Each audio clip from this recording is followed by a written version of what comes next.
मुनफरिद लहजे के शायर मुस्तफ़ा ज़ैदी। 5 दिहाइयाँ गुजरती हैं कि ये शायर इस दुनिया से रुखसत हुआ। किन हालात में रुखसत हुआ उससे जुड़ी बहुत सी कहानियां हमने सुन रखी हैं, लेकिन हकीकत क्या है यह आज भी एक मुअम्मा है। खैर, उनकी एक नज़्म आपकी नज़र करता हूं। वो नहीं थी तो दिल एक शहर वफा था, जिसमें उसके होंठों के तसव्वुर से तपिश आती थी।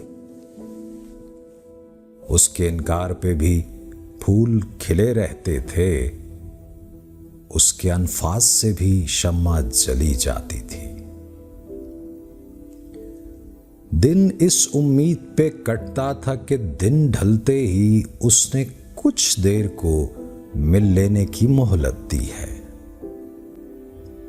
उंगलियां बर्क ज़दा रहती थीं, जैसे उसने अपने रुखसारों को छूने की इजाजत दी है।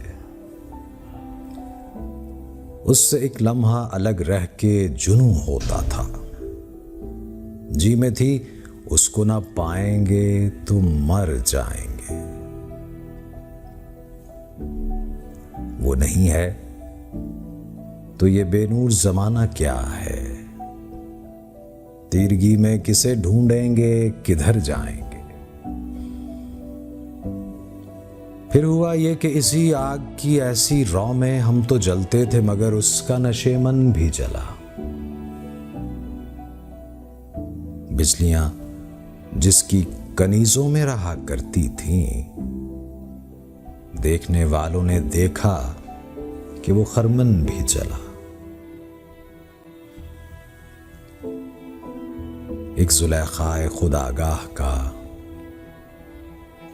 दामन भी जला।